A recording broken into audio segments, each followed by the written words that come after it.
Mike Pompeo served as Secretary of State, CIA Director, and has held other major posts, and it's a great pleasure to have our good friend back with us again. Mr. Secretary, we're delighted to welcome you again to the 700 Club. Thanks for being with us. It's great to be with you. How are you this morning? I'm doing great for an old guy. Listen, let me ask you, give me your take on the Biden foreign policy so far. Is he making the right moves? Is he giving away too much? You know, he talks only about building back, going back. He talks about taking American foreign policy back to something. I think what he means by back is back to Barack Obama. And he's certainly acting that way, right? Every sign is that America is going to be weaker, that we're going to go around the world apologizing for America instead of what we did for 4 years, which was to demonstrate America's goodness, our central goodness around the world, but with enormous resolve that we were going to protect American interests. He's given the Russians a huge gift by stopping American energy production. He's given the Russians a gift by re-entering a nuclear treaty, and then he shows up with a very weak hand today. I hope that he is strong. If it's just words, this won't deter Vladimir Putin. Putin understands one thing: strength and resolve and determination and character. I hope, for the sake of America, that President Biden's able to demonstrate that today. Well, do you think he's able to do it? I mean, in your opinion, has Putin got the edge here and he's going to take advantage of us? It's certainly what it looks like to me. There's no evidence from these past few days in Europe that the president is up to the task of securing American values, of doing the things that we did. When you remember, when the Russians took Ukraine, a fifth of Ukraine, took Crimea under President Obama, there was no response. I figure Vladimir Putin saw that things were headed back to that same kind of weakness. And so the risk that something happens around the world is much greater, and the risk that something happens that impacts us here at home, things like the attack from Russian soil on our Colonial Pipeline, which stopped fuel from flowing up and down our eastern seaboard for a few days. I think the risk of those increasing is enhanced when President Biden doesn't make clear to Vladimir Putin there will be real costs associated with those kinds of actions that harm Americans. You know, Israel struck Hamas targets in Gaza last night.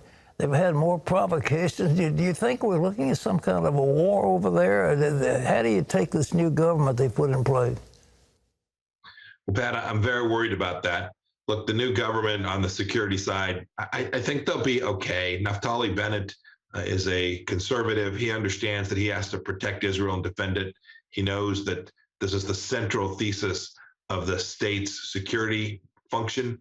So I think they'll be okay. But that coalition is going to be a mess to govern. But just as importantly, the United States has separated itself from Israel these past 140 plus days now. The backing of Iran by going to Vienna, by saying we're going to go re-enter this deal and give the Iranians billions of dollars, gives courage to terrorists like Hamas, gives courage to terrorists like Hezbollah, and more importantly, gives them the money and missiles to create exactly the kind of havoc we saw a few weeks back now.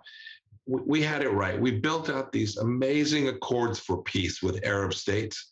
We made clear Iran wasn't going to have the resources it needed to foment terror, and that America would be a partner with Israel, whether that was moving our embassy to Jerusalem or saying that Israel has the right to the Golan Heights.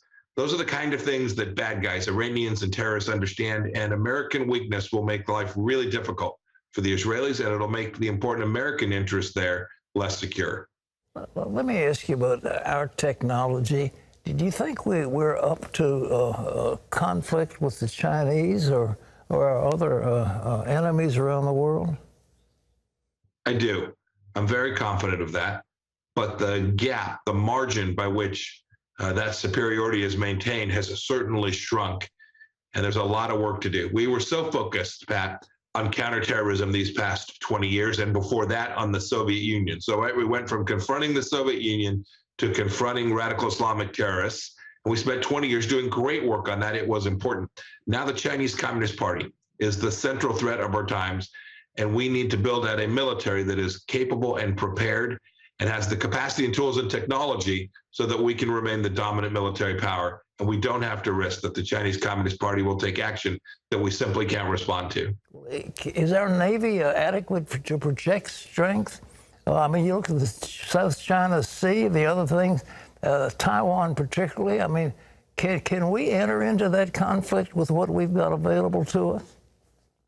I do think we have the tools and the resources to do it, Pat. What I'm more worried about, frankly, is the leadership and resolve. You know this, you've been around this for a long time. It's about capability and intent. I think we have the capability. There's still more investment that needs to be made to make sure that we maintain that superiority.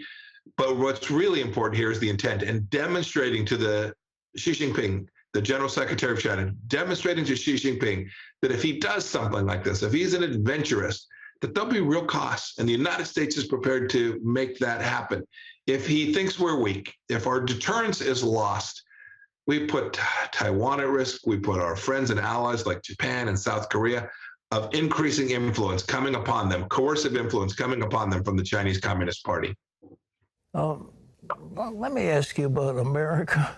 Are you working with a PAC now? You want to get people elected? What is Mike Pompeo doing now besides brilliant commentary on world affairs? I am, Pat. I think when we spoke last, I said that while I'm worried about China and Russia and terrorists, I'm more worried about us here at home. I'm worried about our schools becoming woke and teaching us that our founding was racist. I'm worried about boys competing with girls in high school athletic, all this critical race theory stuff. If America's at risk, it's at risk most here at home. And so I'm working hard on that. Well, it looks like there's this woke thing that's going on. What about the military? They're trying to impose critical race theory into the military, and it's going to be more difficult to get promoted if you're not the right color. I mean, what's happening in our country? Pat, as a veteran, this concerns me greatly. When you have senior leaders defending the fact that we are having our sailors read books by Ibrahim X. Kendi on the theory somehow that America's founding was flawed and that you are racist just because of your skin color, that is really a bridge too far. We know this, Pat. We want everyone to have opportunity. We want the finest sailors. We want the best pilots. We want the best computer programmers working for our military. This institution has always reflected America. But America is not reflected by racist ideology. It's not reflected in the idea that we should promote someone because of the color of their skin rather than their capacity to deliver in their military role. I'm very concerned. It's seeped into the senior military leadership and their culture, and we need the president to weigh in to make sure that we focus on the mission of the military. It is to deter and be prepared to go fight our wars, not to create some imaginary vision of how we promote someone simply because of the color of their skin or their gender or whatever it may be. We want the best and the brightest from every race, from every gender, all across America, choosing to serve in our military. One last question. Around the world, there have been more attacks against Christians, more persecution against Christians. What can we do about that, and what's your take on it? So, Pat, I worked hard on this for 4 years. I was really the first Secretary of State to make a central focus of his time, religious freedom around the world and protecting persecuted people of every faith, certainly including the people of my faith, Christians. The first thing I'd say is to pray. That's always where I begin. Second, raise awareness. Lots of you attend church. You have missionaries in the field. Support them, help them. Having those people out working in these countries will give courage to practicing Christians around the world and protect them. And then our government needs to do its part. I've been working on a project in Nigeria where Christians are coming under attack, not just for their faith, but they're being attacked because of who they are, and not just attacked for stopping them from practicing, but being injured and murdered.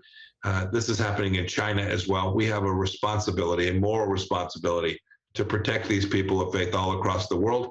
And frankly, I watch our faith being challenged here at home as well. We need to protect it here too. When you tell folks they can't go worship because there's a fear that there might be some health issue, we know better. We know that we can get together and worship and be in fellowship with our fellow Christians and still do it in a way that is safe. I worry about religious freedom and Christian persecution all across the world, including here at home. One last question. Any thought of you entering the race in the next couple of years for the big job? Well, Pat, that's a flattering question. I'm so focused on these next 17 months. You've known me a while, Pat. I'm going to stay in this fight for our values, this fight for protecting the unborn and for protecting people of faith. I'm going to stay in this fight. What role I'll have in that come 2023 and 2024, only the Lord truly knows. I'm sure he's got his hand on you. You're such a good friend. We appreciate you and the great brilliance you brought to your office. Thanks so much for joining us. Yes, sir. Bless you. Thanks for having me.